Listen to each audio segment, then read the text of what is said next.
Bien, mesdames et messieurs, je suis très heureux de vous accueillir en tant que directeur de l'école des Mines d'Alès pour cette fin d'après-midi culturelle.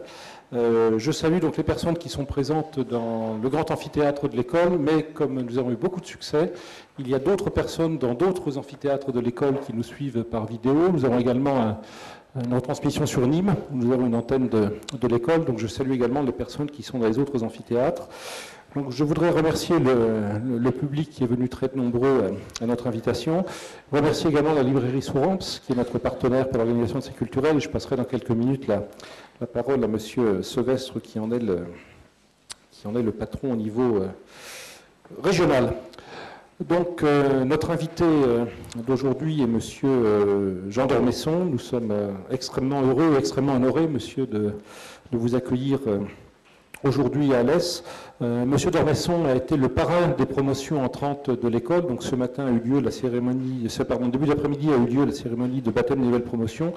Et monsieur d'Ormesson a bien voulu rester avec nous pour cette fin d'après-midi, pour cette culturelle. Bon, je pense qu'il est inutile de présenter Jean d'Ormesson. Je pense que beaucoup de personnes le connaissent. Je dirais que c'est un philosophe, que c'est un homme de lettres, que c'est un académicien. Bon, ça me paraît suffisant à ce stade pour vous le présenter. Alors cette culturelle d'aujourd'hui est un petit peu particulière. Nous avons l'habitude de faire des conférences, mais aujourd'hui ce ne sera pas une conférence, ce sera un dialogue entre monsieur d'Ormesson d'une part, et puis d'autre part trois élèves de l'école que je vais appeler. Donc Nicolas Dragon, qui est élève de 2e année, si vous voulez bien venir. Je crois qu'il mérite des applaudissements parce que...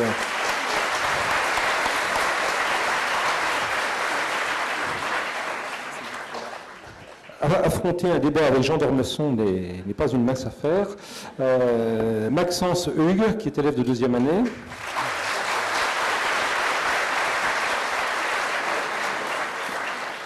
Alors je m'aperçois que je ne suis pas très galant parce que Morgane Sia-Payen, si vous voulez bien venir.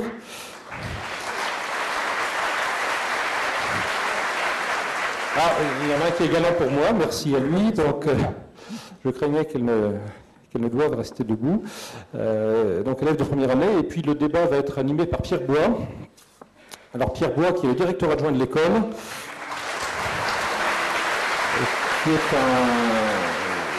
est un jeune ingénieur des mines, qui est un jeune haut fonctionnaire, qui a déjà connu pas mal de responsabilités, dont celle de directeur adjoint de l'école, et qui est également un scientifique de très haut niveau.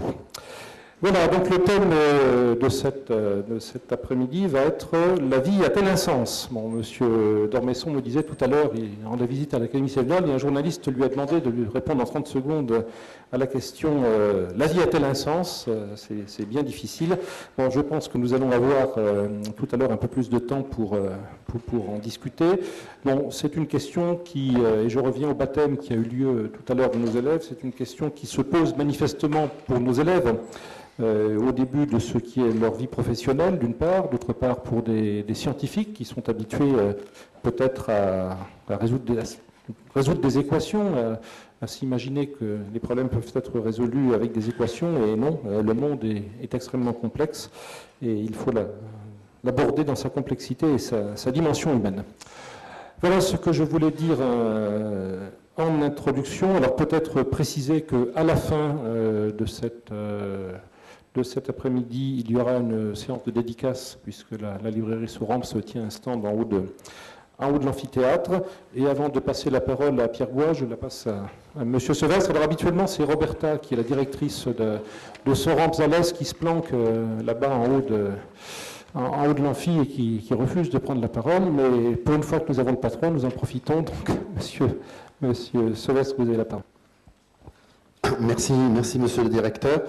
Très heureux d'être parmi vous aujourd'hui à Alès et nombreux, donc si j'ai bien compris, non seulement dans cette salle, mais dans d'autres amphis et même à Nîmes, donc beaucoup de monde. Et si je suis doublement heureux parce que je pense que j'ai participé largement à la venue de Jean d'Ormesson ici à Alès, parce que c'est un ami, parce que nous suivons son parcours depuis longtemps, que nous avons partagé des moments d'amitié très, très forts et que je suis vraiment chaque fois ébahi par ce qu'il nous dit. Et je crois que tout à l'heure, il a saisi son auditoire.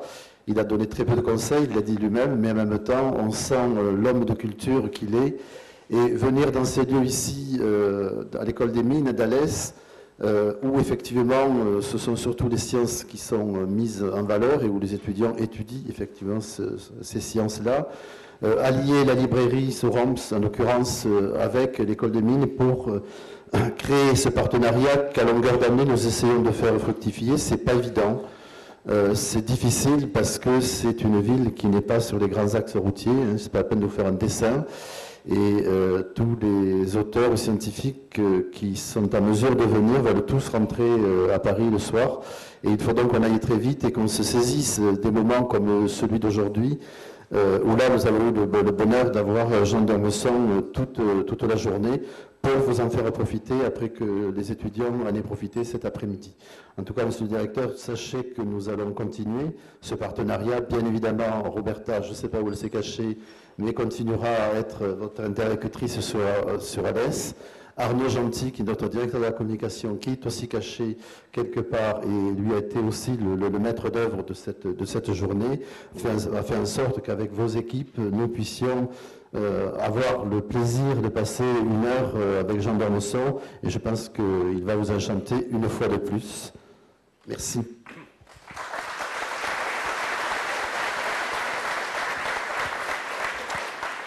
Bien, merci Monsieur Sorès. Donc, Monsieur d'Ormesson, merci encore une autre fois d'être venu à l'école des mines d'Alès cet après-midi. Et comme vous n'êtes pas venu écouter le directeur de l'école des mines, mais Monsieur d'Ormesson et ses interlocuteurs, Pierre, je te passe tout de suite le micro. Merci. On va peut-être se répartir sur le nombre idoine de sièges.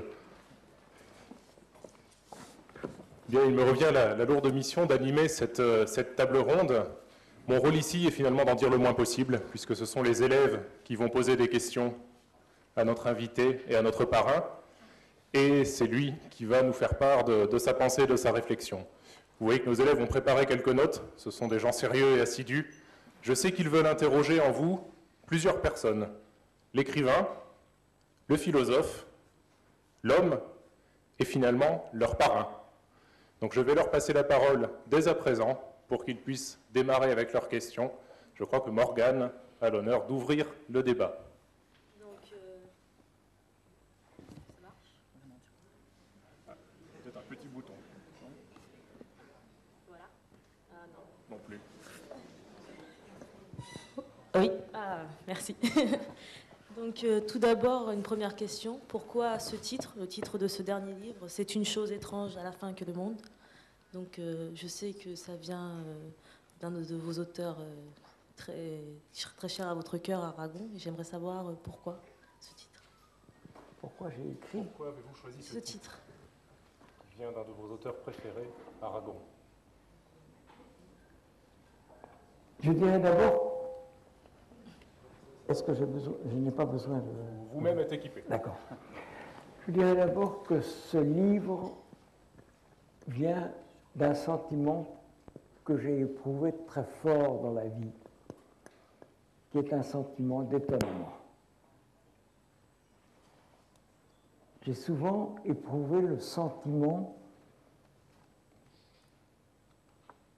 d'être tombé dans quelque chose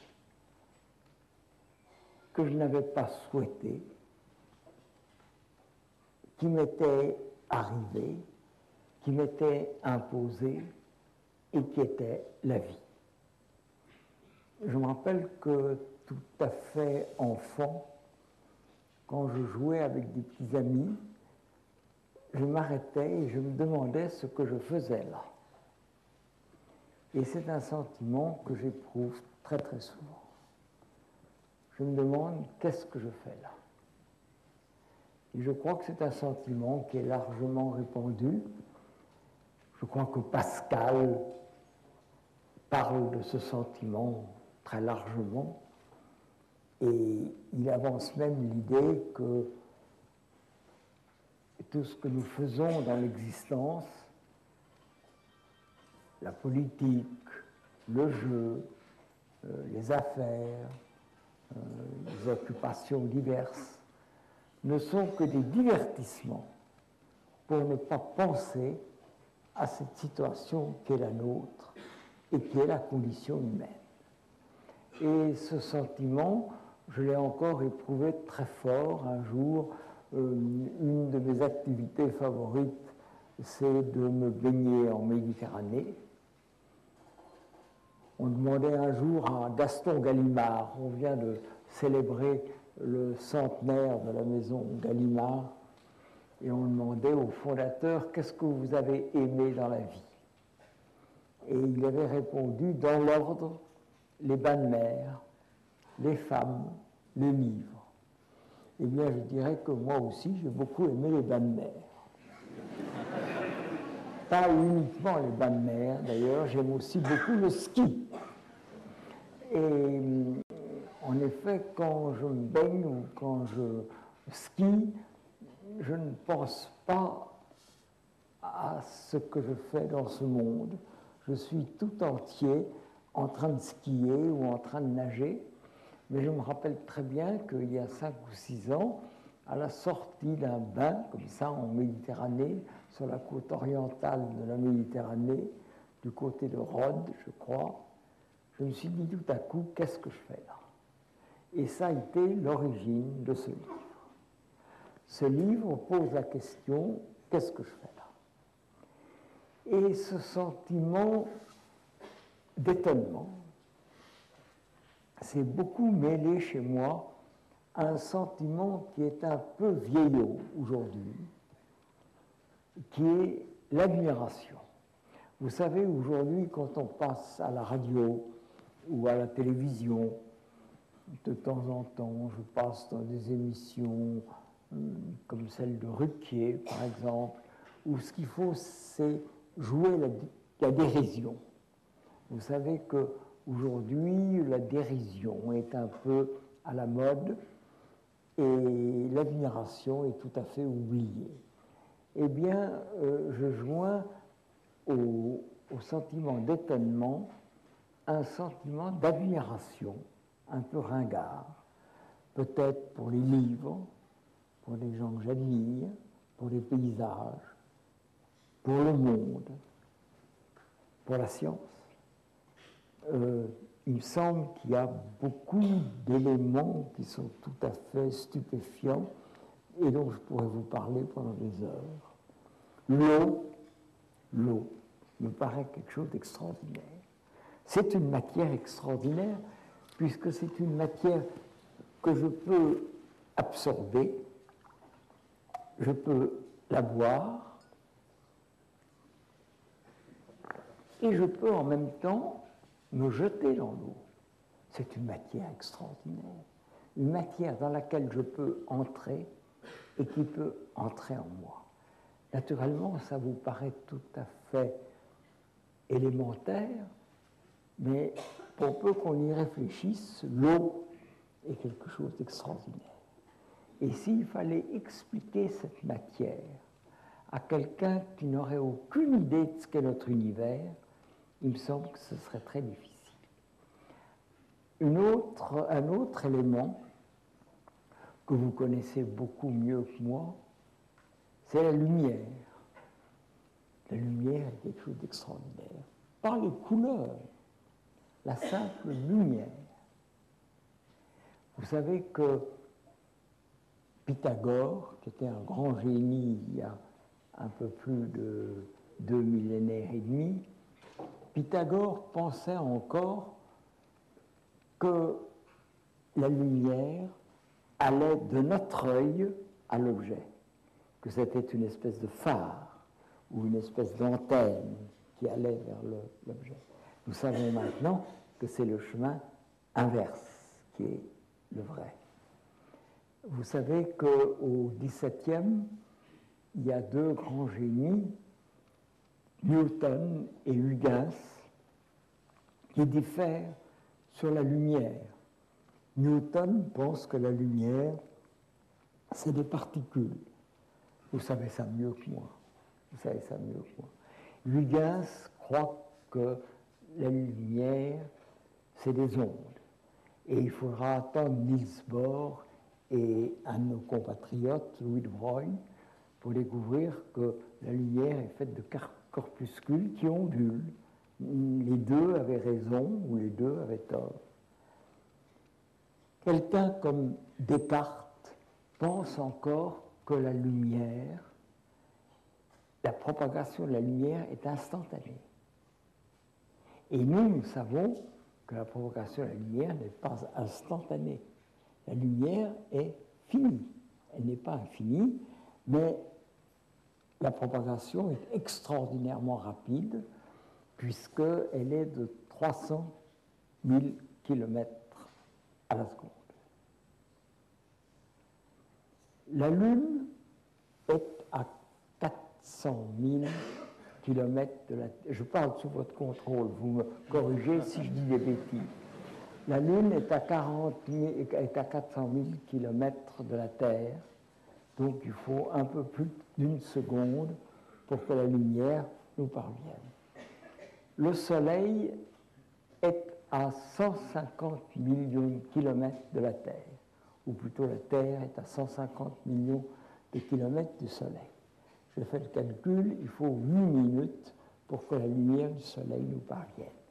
Il y a des questions scientifiques auxquelles on ne peut pas répondre. Par exemple, qu'est-ce qu'il y a au sud du pôle sud? Très difficile. Au sud du pôle sud, au fond, il y a le pôle nord, puisque la Terre. Et vous ne pouvez pas me dire quelle est la situation du Soleil actuellement. Je ne peux vous dire que la situation du Soleil actuellement, je vous la dirai dans 8 minutes. Quelle que soit la puissance de nos télescopes, je ne peux pas vous dire quelle est la situation du Soleil actuellement. Il n'est pas impossible qu'il ait disparu. Qu'il n'y ait plus de Soleil, nous ne le saurons que dans 8 minutes. Et vous savez tous que si nous regardons des étoiles très lointaines, nous les voyons à des distances plus c'est loin, plus nous voyons loin dans l'espace, plus nous voyons loin dans le temps. Si nous voyons des étoiles très lointaines, nous les voyons telles qu'elles étaient sous Cléopâtre ou à l'époque de la guerre du feu. Et inversement, si vous imaginons un instant que nous ne soyons pas seuls à vivre sur cette terre, qu'il y ait des êtres intelligents dans des galaxies extrêmement lointaines. Ce qu'ils voient de nous, c'est notre passé. C'est notre passé qu'ils voient. Ils voient la Terre actuelle, puisque la lumière doit leur parvenir. S'ils sont très loin, ils voient Louis XIV, ils voient Cléopâtre, ils voient la guerre du feu, ils voient l'origine de la vie. Et vous voyez donc que tout à fait concrètement, pas du tout par une image, la lumière transporte du passé. La lumière transporte du passé. Et tout ça n'est rien en comparaison d'un troisième élément, ou d'un quatrième élément, après l'eau, après la lumière, qui est le temps. Le temps est quelque chose de stupéfiant. Quand j'étais petit, on me donnait des définitions de l'éternité qui étaient tout à fait stupides. On me disait, l'éternité, c'est, imagine qu'il y ait un oiseau géant qui passe tous les 100 ans et qui effleure la terre de son aile. Quand la terre sera usée par l'aile, ça c'est l'éternité. C'est tout à fait stupide. L'éternité n'est pas d'abord, qu'est-ce que c'est que cet exemple très classique, mais stupide. Et en plus, l'éternité, ce n'est pas un temps très long. L'éternité, c'est l'absence de temps. Et ce qui est merveilleux, c'est que nous connaîtrons tous l'éternité. Ce n'est pas quelque chose d'extraordinaire. Il suffit de mourir pour entrer dans l'éternité. Tout le problème, c'est sûr, Quand vous êtes mort, vous êtes hors du temps, vous êtes dans l'éternité. Toute la question est de savoir, non pas si vous entrez dans l'éternité, vous y entrerez, mais quel est le statut de cette éternité? Est-ce que c'est une éternité du néant ou est-ce que ce n'est pas une éternité du néant? Mais mourir ne doit pas être très agréable, mais être mort doit être délicieux. Plus de problèmes d'argent, plus de problèmes de cœur, plus d'impôts, plus de besoin de travailler, pas de ces embrouilles terribles que nous assomment tous les jours. Ça doit être délicieux. Et ce qui est épouvantable, ce qui est inimaginable, c'est le temps. Le système du temps est quelque chose d'inouï.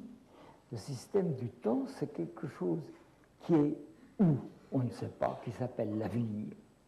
Où est l'avenir? Bien malin qui dira où est l'avenir. Où est le passé? Le passé doit bien être quelque part.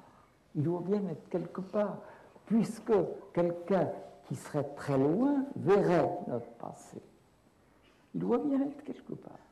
Mais où? Probablement dans notre tête. Sûrement dans notre tête. Mais on peut se dire, les morts n'ont pas complètement disparu. Nous pensons aux gens que nous avons aimés et qui sont morts. Ils sont dans notre tête. Mais quand tous les hommes auront disparu, parce que, bien entendu, vous ne pensez pas que l'homme est là pour toujours. La science, j'en ai dit un mot ce matin au moment du baptême de la promotion.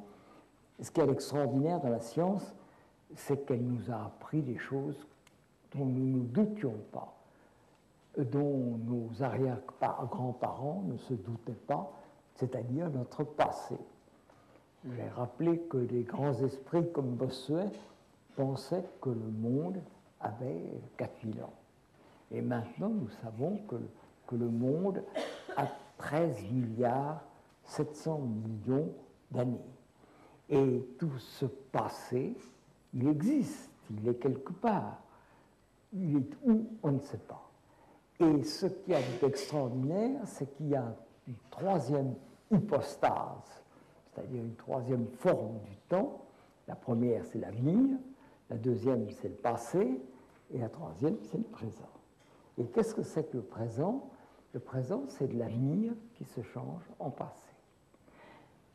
Et ce qui est merveilleux, c'est que tous, tant que nous sommes, et pas seulement nous qui vivons, mais la totalité de l'univers, n'a jamais été ailleurs que dans le présent.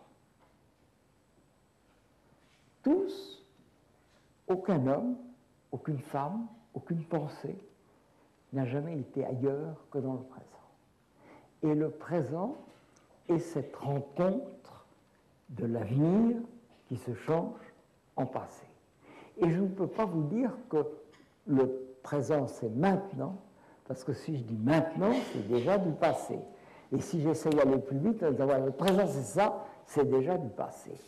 Vous voyez que le présent, à la limite, n'existe presque pas. Ce qu'il y a, c'est de l'avenir, ce qu'il y a, c'est du passé, ça existe. Et puis, il y a une rencontre très brève, comme une espèce de décharge électrique, qui est le présent. Et ce présent, nous sommes éternellement dans le présent, et ce présent n'existe pas. Voilà un peu les problèmes qui m'ont agité, et je me suis dit, il faut essayer de parler de tout ça. Naturellement, ces problèmes m'ont mené à d'où venons-nous, et la science répond. Nous savons maintenant à peu près exactement tout ce qui s'est passé jusqu'à il y a 13 milliards 700 millions d'années. On pourrait presque dire, peut-être pas année après année, mais siècle après siècle, millénaire après millénaire, nous savons quel est le passé. Nous ne savons rien sur la vie. Nous ne savons rien sur la mort. Et la science qui nous donne tout le passé se heurte dans le passé à quelque chose que les élèves de cette école connaissent tous et toutes, qui est le mur de Planck. Le mur de Planck, c'est la fraction de seconde au-delà de laquelle on ne peut pas aller plus loin. Les lois de la physique disparaissent une fraction de seconde après le Big Bang. Il y a une histoire comique qu'on raconte de Hawking qui rencontre, naturellement je crois que c'est inventé, peut-être que Hawking a rencontré le pape, c'est possible, et le pape lui aurait dit, nous sommes bien d'accord, monsieur Hawking, tout ce qu'il y a après le Big Bang, c'est vous, ce qu'il y a avant le Big Bang, c'est moi.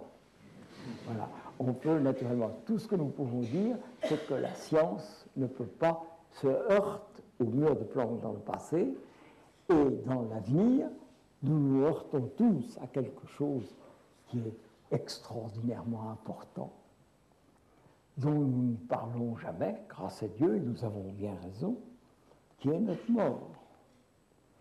Je ne voudrais pas vous chagriner, mais quand vous sortirez de cette salle, tous, vous serez un tout petit peu plus près de votre mort que quand vous y êtes entré. Alors ça, c'est vraiment très intéressant. Vous m'interrogez sur mon livre. Je parle de mon livre et je dois vous dire que quand on fait cette promotion de livre, il se passe quelque chose de terrible, c'est qu'on se répète beaucoup. On a le choix entre se répéter ou se contredire, donc on se répète beaucoup. Et j'ai souvent raconté cette histoire.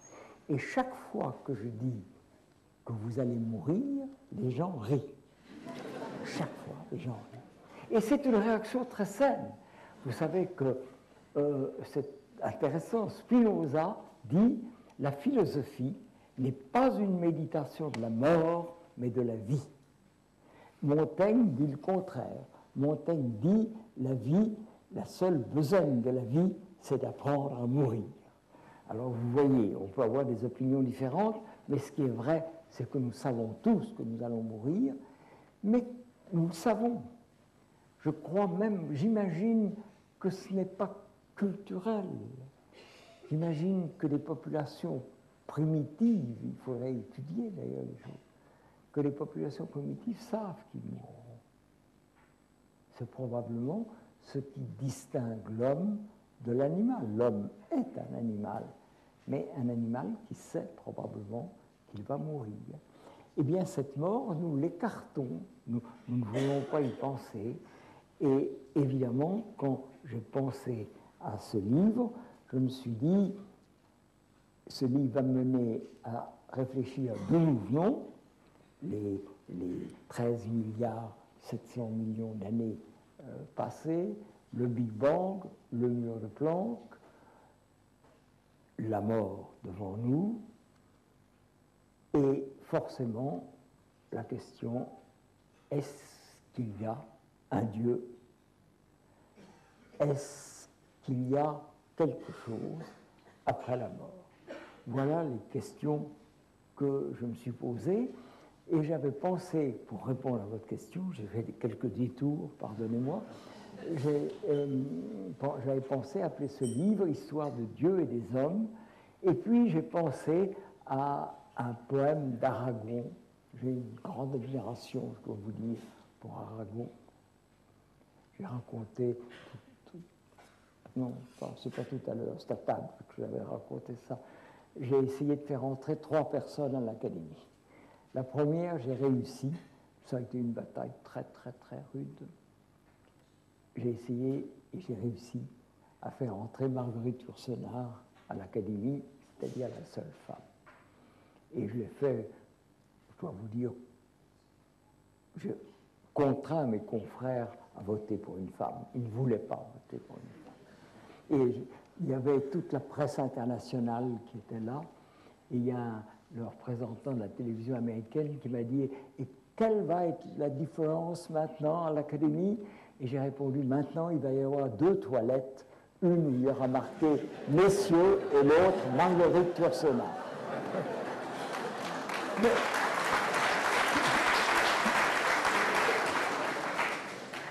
L'autre personne que je voulais faire entrer, c'était Raymond Aron. Je pourrais vous en parler pendant 1 heure, mais on va zapper ça. Et la troisième personne, c'est Aragon. J'étais lié avec Aragon, et Aragon me tutoyait, moi je le voyais évidemment. Et il m'a dit un jour, tu sais, je suis snob.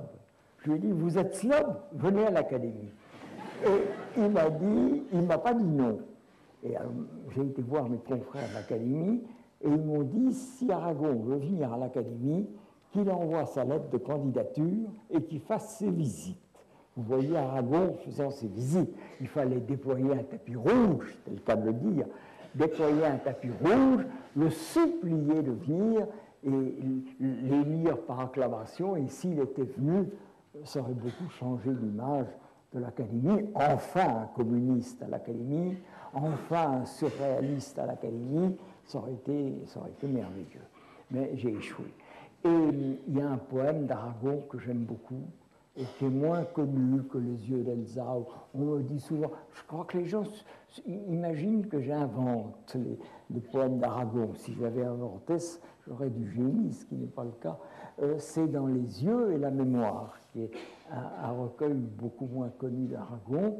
Et les vers, ce sont des vers tellement beaux, je ne peux pas résister à vous les dire. C'est une chose étrange à la fin que le monde. Un jour, je m'en irai sans en avoir tout dit. Ces moments de bonheur, ces midis d'incendie, la nuit immense et noire aux déchirures blondes. Il y aura toujours un couple frémissant pour qui ce matin-là sera l'eau première. Il y aura toujours l'eau, le vent, la lumière. Rien ne passe après tout, si ce n'est le passant. Malgré tout, je vous dis que cette vie fut telle qu'à qui voudra m'entendre, à qui je parle ici, n'ayant plus sur la lèvre un seul mot que merci, je dirai malgré tout que cette vie fut belle. Voilà, c'est un des poèmes favoris.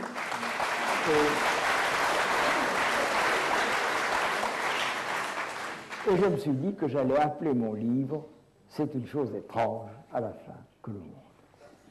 Pardon, je parle trop, peut-être. Vous parlez bien.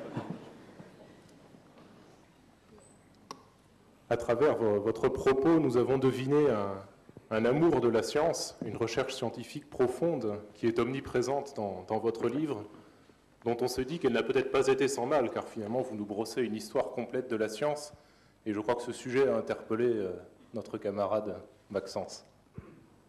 Oui, tout à fait. Donc, je m'adresse dans un premier temps à l'audience, et j'aurais souhaité savoir qui avait lu « C'est une chose étrange à la fin que le monde ». Donc si vous pouvez lever la main, ceux qui ont lu le livre. Ah oui, là, il y a des questions partout. D'accord.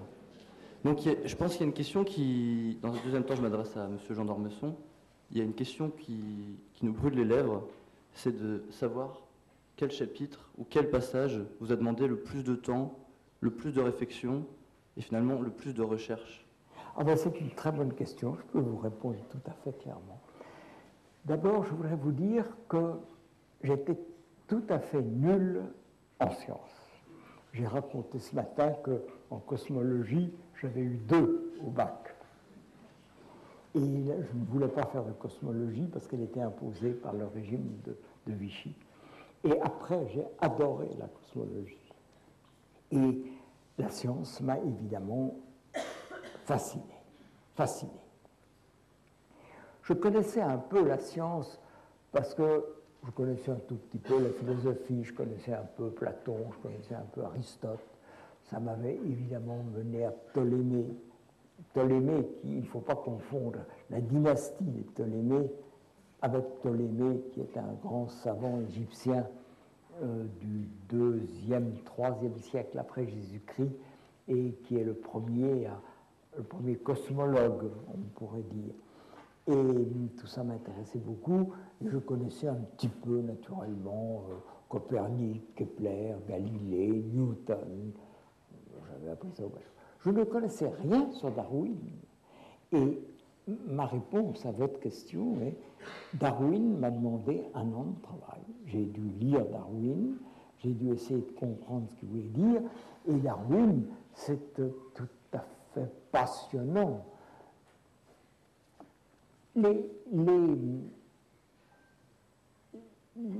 Ceux que j'appelle les 4 mousquetaires, qui sont 3, n'est-ce pas, Copernic, Kepler, Galilée, et puis le 4e, d'Artagnan, Newton, sont tous des gens qui croient à Dieu. Ils croient à Dieu. Copernic est chanoine. Galilée, il croit tellement à Dieu qu'il passe devant le tribunal de l'Inquisition parce qu'il est catholique. Et Newton était tout à fait croyant. C'est donc pas Dieu qu'ils attaquent, c'est la situation de la Terre qui n'est plus au centre de l'univers, alors que c'est le Soleil qui est au centre de l'univers, ce qui agite beaucoup le Sacré Collège, qui est attaché à la Bible et à l'idée que le Soleil tourne autour de la Terre. Mais ce sont les chrétiens. Et Darwin lui-même est tout à fait croyant. Il est tellement croyant qu'il voulait devenir pasteur. Il voulait devenir pasteur. Et malheureusement, il lui arrive quelque chose que j'aime beaucoup, moi aussi. On lui propose de faire une croisière, d'aller monter sur un bateau. Et il monte sur un bateau qui s'appelle le Beagle, et cette croisière va durer 5 ans. Pendant 5 ans, il se promène autour de la Terre en bateau, et il rencontre des espèces, des plantes, des arbres, des animaux, des coraux, des papillons, et des populations primitives. Et au terme de ces 5 ans, naît en lui l'idée de l'évolution. Et naît en lui l'idée que le monde n'a pas 4000 ou 6000 ans, mais des millions d'années, et que la vie a des millions d'années. Et peu à peu, il perd la foi. Mais c'est un drame pour lui. C'est comme un roman merveilleux. Et il est marié à une jeune femme, je donne son nom, son prénom dans le livre, j'ai oublié maintenant comment elle s'appelle, et elle lui écrit des lettres déchirantes. Elle lui dit, mais si ta théorie est vraie, nous mourrons et il ne restera rien de nous, et moi qui croyais que nous nous aimerions dans l'éternité, dans l'autre monde. Et c'est des lettres magnifiques. Et c'est Darwin qui lance, au fond, la grande attaque contre Dieu. Si nous descendons des primates, que les primates descendent des algues bleues et vertes, et les algues bleues et vertes des bactéries, Dieu n'intervient plus. Il ne crée pas l'homme, puisque l'homme sort d'une espèce de longue théorie.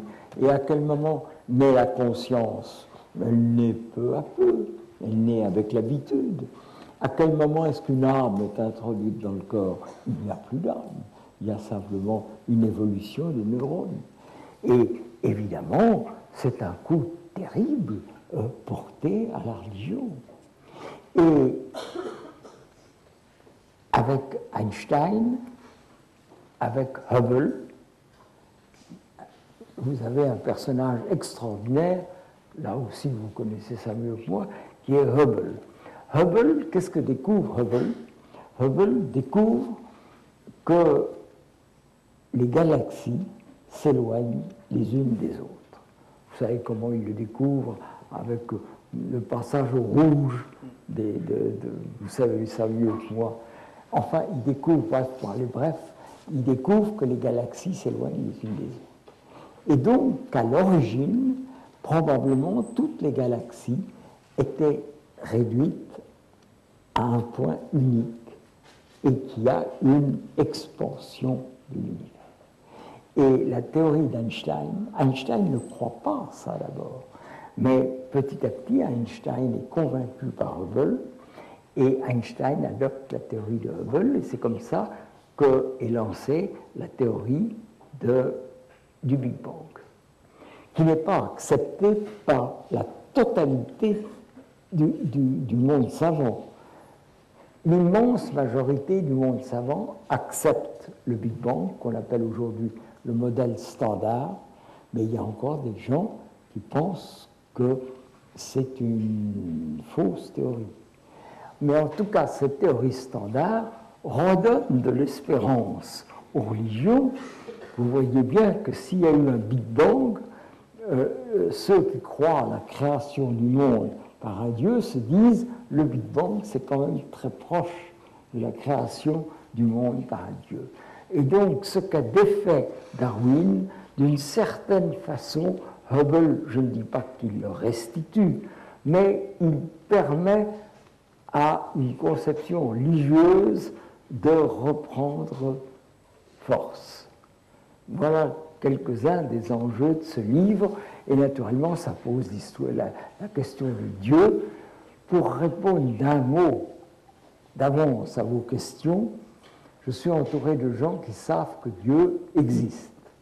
Chateaubriand, Pédy, Claudel savent que Dieu existe. Je suis entouré de gens qui savent que Dieu n'existe pas. Karl Marx, Freud, mon ami nourricier qui vient de mourir, savait que Dieu n'existe pas. Moi, je suis comme l'immense majorité des gens. Je vais vous dire, je ne sais pas. Je ne sais pas. En ce sens, je suis agnostique. Agnostique ne veut pas dire athée. Athée veut dire qu'on ne croit pas à Dieu. Agnostique, ça veut dire qu'on ne sait pas. Et pour aller très vite dans ce livre, à défaut de foi, je défends l'idée qu'on a le droit d'espérer. Au fond, c'est une position qui avait été adoptée par Kant, pour ceux qui se rappellent leur histoire de la philosophie. On peut espérer. Je ne sais pas si Dieu existe, mais la science ne peut pas prouver l'inexistence de Dieu. Naturellement, elle ne prouve pas l'existence de Dieu. C'est ce qui me sépare, par exemple, du livre des Bogdanov, où ils disent que la science prouve l'existence de Dieu. La science ne prouve pas l'existence de Dieu, mais elle ne prouve pas non plus son inexistence. Et on a le droit d'espérer qu'il y a quelque chose. Quoi? Je ne sais pas. Je dirais que sur ce plan-là, il y a deux phrases elles ne sont pas dans mon livre, c'est pour ça que je vous l'ai dit. L'une est une phrase juive que j'aime beaucoup. C'est deux rabbins qui discutent entre eux, et l'un dit à l'autre, ce qu'il y a de plus important, c'est Dieu, qu'il existe ou qu'il n'existe pas. Et la deuxième est une formule tout à fait chrétienne d'un père de l'Église, ma foi est la forme de mon espérance. Je suis de ceux qui n'ont pas la chance ou le malheur d'avoir la foi, et j'ai remplacé la foi par l'espérance. Il est peut-être permis de se dire que ceux qui sont morts ne sont pas tout à fait morts et qu'il y a quelque chose après la mort. Quoi? Tout à l'heure, il y a une dame qui m'a demandé « Pouvez-vous me résumer d'un mot le sens de la vie ?» Je lui ai dit « Ça, c'est vraiment difficile. La seule réponse que je peux donner, c'est « Je ne sais pas. Je ne sais pas, mais on a le droit d'espérer. » La foi et la recherche de Dieu ont animé votre démarche avec cette approche par la science. Peut-être Nicolas peut vous demander, entre ce que vous avez regardé et ce qui est en vous, où vous avez cherché, où vous avez effectué cette quête de sens. Dans votre livre, on remarque en fait que votre quête de sens est uniquement portée vers l'extérieur. Vous essayez de comprendre l'univers, vous essayez de comprendre le monde, la Terre, la galaxie, mais à aucun moment vous adoptez une démarche introspective, contrairement à saint Augustin qui avait cherché la lumière à l'intérieur de soi. Alors pourquoi ce choix d'un regard porté vers l'extérieur? Alors encore une fois, mon livre n'est pas un livre religieux. Je l'ai appelé roman parce que je ne voulais pas qu'on croie. Je vous ai expliqué ma passion pour la science et mon incompétence en science. Je ne voulais pas qu'on croie que je donnais un manuel scientifique. Je n'ai pas cette prétention. Je n'ai même pas la prétention d'écrire un essai philosophique. C'est plutôt une sorte de rêverie sur l'existence. Et donc, je l'ai appelé roman. Je l'ai aussi appelé roman parce qu'il me semble que l'univers, c'est un roman extraordinaire. Le monde a 13 milliards et demi d'années. La vie a 3 milliards et demi d'années. La pensée a quelque chose, c'est très difficile de dire la pensée, à quel moment est-ce qu'elle arrive, on n'en sait rien du tout, à quelque chose entre 200 000 ans et 2 millions d'années. Et pendant 10 milliards d'années, l'univers s'est développé sans personne pour le penser. Est-ce que ça, ce n'est pas extraordinairement romanesque? Ça m'a paru extraordinairement romanesque. Qu'est-ce que pouvait être la lumière quand il n'y avait personne pour la voir? Qu'est-ce que pouvait être le temps?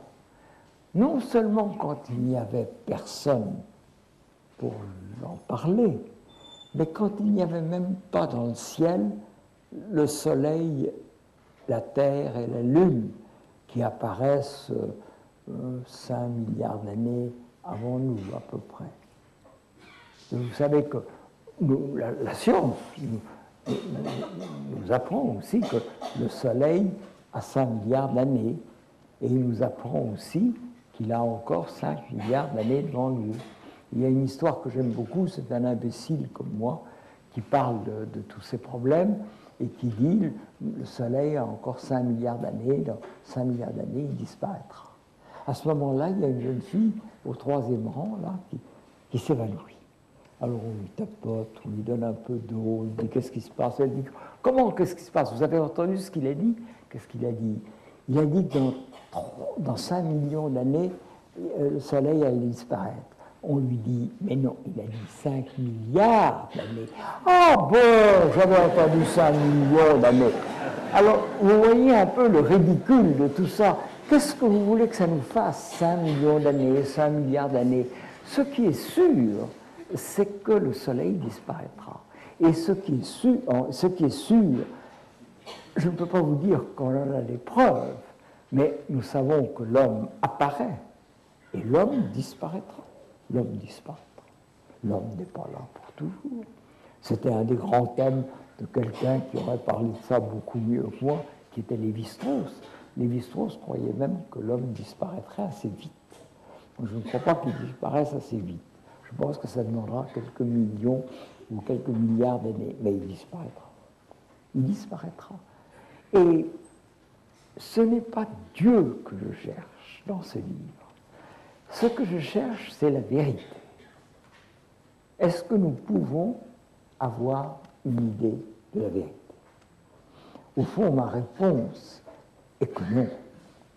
Il y a une formule de Platon qui m'a accompagné toute ma vie, qui est magnifique.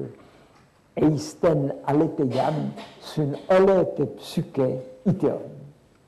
C'était Alain. Il y avait un philosophe qui s'appelait Alain, écrivait ça sur le tableau noir de sa cagne au mois de septembre à la rentrée. Selon l'autre psyché, il faut aller à la vérité de toute son âme. Eh bien, je crois qu'ils n'atteindront jamais la vérité. Mais ce n'est pas une... Je crois aussi qu'il faut aller à la justice de toute son âme. Je crois qu'on n'atteindra jamais la justice. Mais ce n'est pas parce qu'on ne les atteindra pas qu'il ne faut pas les poursuivre. C'est trop facile de dire « nous n'aurons jamais la vérité, laissons tomber ». Ou « nous n'aurons jamais la justice, laissons tomber ». Il faut aller vers la justice et il faut aller vers la vérité. Eh bien, ce livre est une espèce de tentative d'aller à la vérité. Et vous savez, toutes les vérités changent. Nous savons très bien que la théorie de Ptolémée est effacée. Nous savons très bien que la théorie de Newton, qui est encore valable en gros est dépassée. Mais nous ne disons pas que la théorie d'Einstein sera dépassée aussi un jour. Elle sera dépassée aussi. Il y aura autre chose. Quoi? Nous ne savons pas. C'est cette espèce de travail vers la vérité que j'ai essayé d'entreprendre. Et Dieu n'est arrivé là-dedans que tout naturellement. Mais ce n'est pas Dieu que je recherche. Et c'est vrai que ce sentiment intérieur de Dieu, qui est si fort chez saint Augustin, que j'admire beaucoup, il y a des livres que j'admire beaucoup, mais qui sont très difficiles à lire, comme Spinoza ou Hegel ou Heidegger. Le livre 9 des Confessions de Saint-Augustin est sur le temps. Et c'est magnifique, et c'est tout à fait lisible.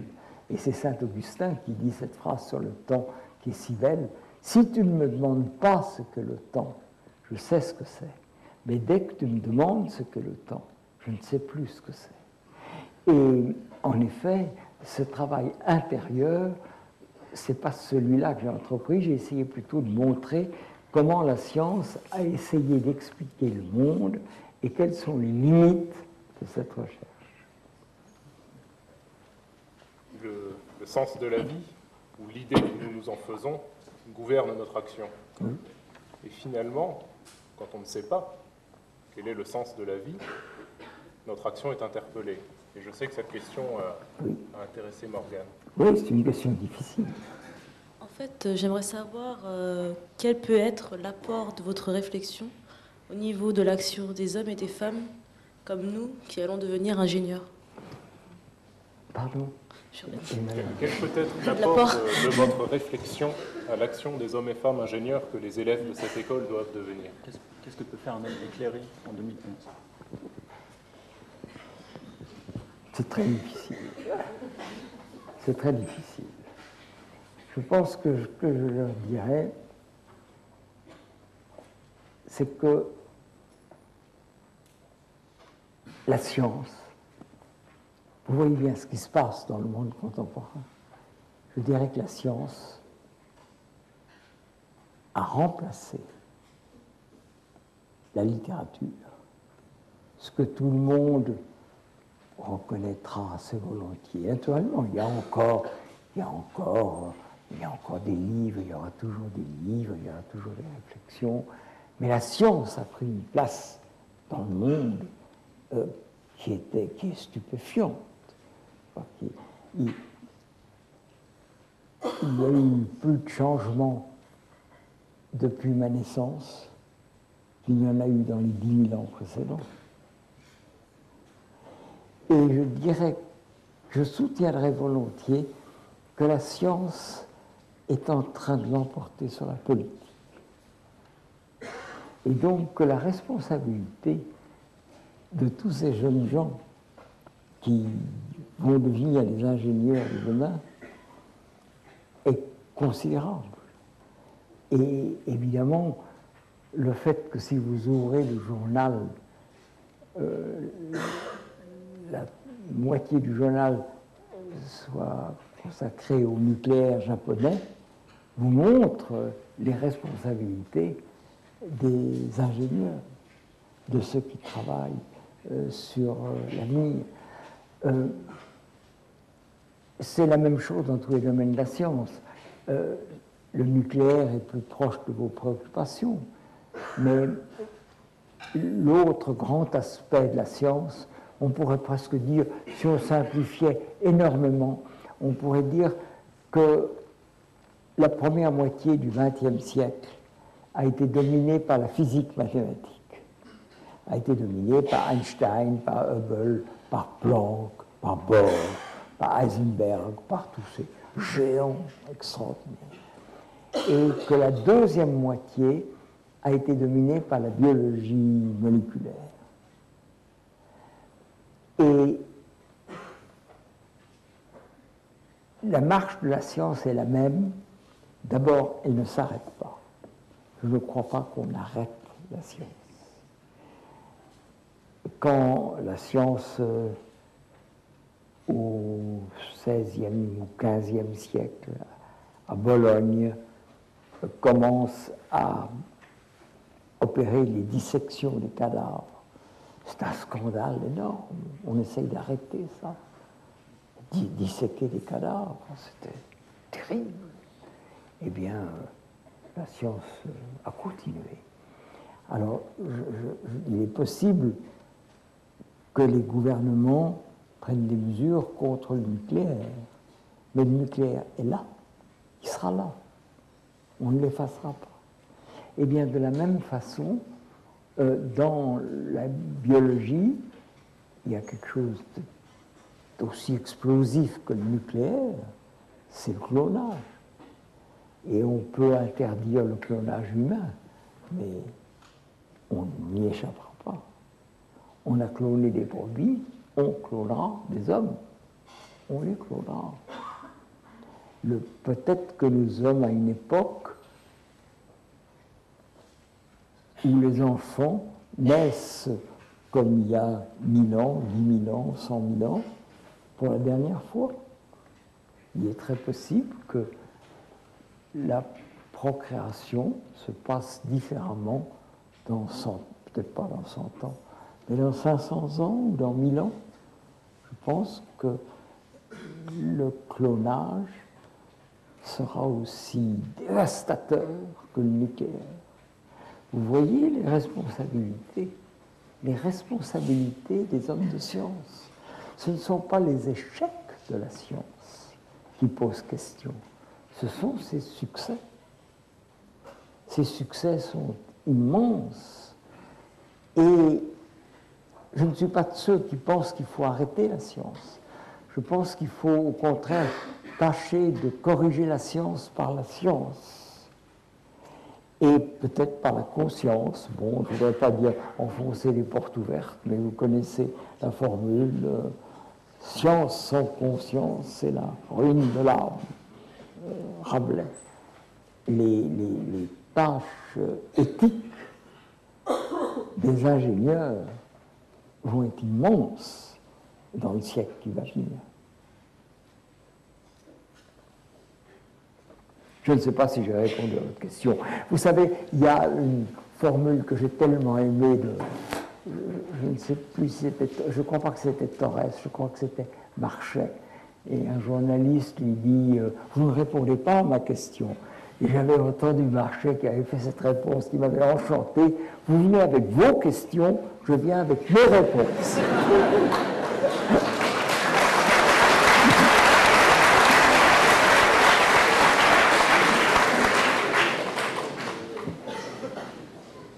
Justement, vos réponses à nos questions sont une forme de transmission d'un savoir, d'une expérience et d'un regard. Cette transmission n'est pas sans lien avec l'enseignement. Et nos élèves aujourd'hui reçoivent un enseignement et cherchent en vous peut-être l'enseignant aussi. Oui, c'est vrai que dans votre dernier ouvrage, le sujet de la transmission semble peu abordé dans votre livre, ou du moins peu explicité. Alors que quand on vous lit, on sait très bien qu'il y a cette volonté, en fait, de faire partager des récits, des regards, des moments de la vie, en fait, où on a tout simplement envie de dire carpe diem, profitons de la vie. Et par rapport à cela, on se demande, en tant qu'écrivain, quel est le rapport à l'enseignement? Vous avez raison, il y a le problème de la transmission. La transmission, c'est la littérature et c'est l'enseignement. En même temps, je l'ai dit ce matin en parrainant la promotion, j'ai une espèce de recul terrible à l'idée de donner des conseils aux jeunes gens. C'est tout à fait vrai, quand j'étais jeune, j'entendais des gens âgés comme moi aujourd'hui. Le plus curieux, c'est que j'ai été jeune. Je n'ai pas été le plus brillant de ma génération. Peut-être que Giscard était plus brillant, peut-être Servan-Chabert était peut-être plus brillant. Mais j'ai été longtemps le plus jeune. Et puis tout à coup, on est le plus vieux. C'est très curieux. Et je me rappelle que je détestais ces académiciens qui faisaient des discours et qui défendaient des valeurs et qui donnaient des conseils. Et j'ai été si loin que, j'ai peut-être exagéré un peu dans la provocation, on me disait, qu'est-ce que vous voulez dire aux jeunes générations? Je crois que j'ai répondu un jour, tout ce que je peux leur dire, c'est que longtemps j'ai été un jeune con et que maintenant je suis un vieux con. Donc l'expérience, vous savez, cette fameuse expérience, ce que doivent dire les gens âgés ou les vieillards aux jeunes gens, je ne suis pas sûr que j'y crois beaucoup. Je ne suis pas sûr que j'y crois beaucoup. Mais c'est vrai qu'il y a le problème de la transmission. Et regardez comme c'est beau les voies que prennent la transmission. S'il y a quelqu'un qui a été contre la transmission, s'il y a quelqu'un qui a détesté la tradition, s'il y a quelqu'un qui a détesté que les plus âgés donnent des conseils aux plus jeunes, c'est Aragon.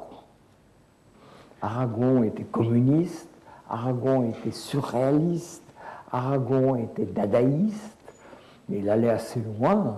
Vous rappelez ces formules, ici, très consciemment, je conchis l'armée française dans sa totalité. Vous vous rappelez ces formules terribles, quand même. Vous vous rappelez, il était communiste et il détestait les socialistes. Il disait feu sur les ours savants de la social-démocratie, feu sur Léon Blum. Aragon. Donc c'était un révolté, un rebelle. Il refusait la transmission.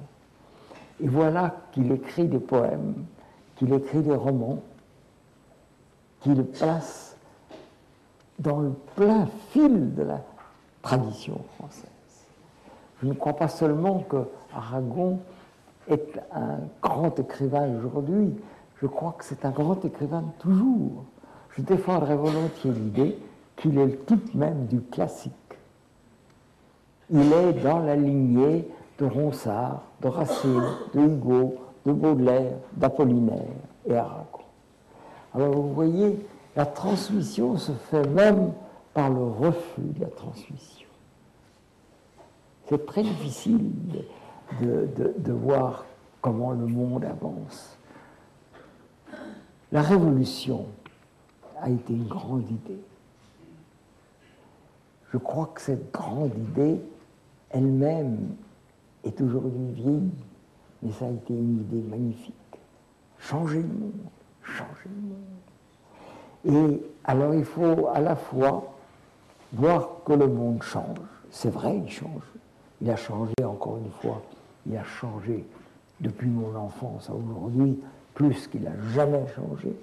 Longtemps, vous savez, la définition de demain, c'était que demain ressemblait à hier, pendant des millénaires. Et tout à coup, demain ne ressemble plus à aujourd'hui. Et donc, il y a le changement, il faut accepter le changement. Les choses changent. Et en même temps, il faut essayer de sauver quelque chose de la tradition. Et c'était à propos de Marguerite Yourcenar, on disait comment, vous qui aimez la tradition, même un homme aussi éminent que Lévi-Strauss me disait, vous voulez bousculer la tradition.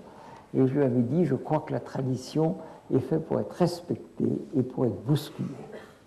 Et voilà, je crois qu'il faut en effet penser à la transmission. Mais les voies de la transmission sont des voies mystérieuses. Et la rupture, la révolution, la rébellion font aussi partie de la transmission. La dernière question que Nicolas voudra vous poser est une demande, plus qu'une question. Il va vous demander de nous donner du travail, je crois. Un petit peu, pas trop. Au cours de notre scolarité, nous sommes amenés à faire des devoirs de philosophie, très intéressants ou très peu. Et nous aimerions avoir des pistes, des thèmes de réflexion suggérés par notre parrain. Je crois que le thème de réflexion que je vous donnerai le plus, parce que je crois que la philosophie est une réflexion autour de ce thème. Et la littérature est une réflexion autour de ce thème. C'est le temps. C'est le temps. Qu'est-ce que fait le temps? Il fait deux choses contradictoires. il passe et il dure. Il passe et il dure. Et alors le temps, c'est quelque chose de passionnant. Vous savez que la physique contemporaine soutient que le temps est réversible et souvent que, au moins dans le monde microscopique, que le temps n'existe pas. Et c'est probablement vrai. À l'inframicroscopique. Pour nous, il existe le temps. Pour nous, il existe puisque nous vieillissons, puisque nous changeons, puisque nous mourons. Mais ce problème du temps, c'est tout à fait extraordinaire. Si le Big Bang a eu lieu, est-ce que le Big Bang a eu lieu dans le temps ou est-ce que le Big Bang a créé le temps? C'est un point qui est très difficile. Je me rappelle que j'étais à la télévision avec un grand savant que je respectais beaucoup, qui s'appelait Prigogine, et j'étais évidemment incapable de discuter si peu que ce soit avec Prigogine. Prigogine croit que le Big Bang n'a pas créé le temps, que le Big Bang se passe dans le temps. Moi, j'aurais tendance à croire que le Big Bang crée l'espace, puisque justement, le propre du Big Bang, c'est que à l'origine, l'univers, tout l'univers, vous tous, vous, et tous nos enfants, sont déjà dans ce Big Bang qui a une température de milliards de degrés, qui pèse des milliards de tonnes, et qui est plus minuscule qu'un grain de poussière, plus minuscule qu'une tête d'épingle, minuscule. Alors, ce Big Bang va exploser et l'espace se constitue et l'espace augmente sans cesse. Nous sommes non seulement dans une évolution, mais dans une évolution avec expansion de l'univers. Et tout le problème de la fin de l'univers, qui ne fait pas de doute, c'est de savoir si la fin de l'univers se fera dans un froid glacial parce que l'expansion va continuer, ou s'il va y avoir un renversement de l'expansion, avec des histoires trop compliquées pour moi, mais que vous devez connaître, de matière noire et de densité de la matière noire, avec un renversement de l'expansion, et que le monde, à partir du Big Bang, augmente, et puis se referme en quelque chose qu'on a appelé le Big Crunch, qui constituera le Big Bang d'une autre série. Vous voyez le problème? Alors tous ces problèmes, c'est des problèmes merveilleux, et le temps, c'est ces problèmes-là, et le temps est en même temps ce problème dont vous me parliez, du temps intérieur, le temps qu'explore Proust, par exemple, à la recherche du temps perdu. Et ce problème du temps, je pense que réfléchir sur le temps, c'est essayer de comprendre le monde.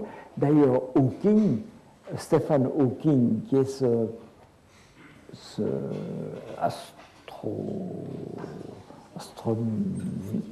physicien, astronome de génie, qui a une maladie, il est entièrement paralysé, il ne peut bouger qu'un seul doigt. Il a écrit un livre sur l'histoire de l'univers et l'histoire de la physique qui s'appelle « Une brève histoire du temps ». Donc, travailler sur le temps. Merci, maître. Merci, parrain. Merci, filleul. Nous avons passé avec vous un moment de dialogue extrêmement intéressant, extrêmement heureux en même temps. Nos trois élèves, nos trois mousquetaires, peut-être un jour se trouvera-t-il parmi eux un Platon pour retracer ce dialogue qui fut la forme qu'on a choisie pour cette conférence culturelle. C'était pour nous un plaisir. Nous sommes tous, je crois, rapprochés un petit peu de notre mort. Nous avons passé un excellent moment. Je voudrais m'excuser auprès de tous les bras qui se sont levés pour les questions, hélas. Le temps.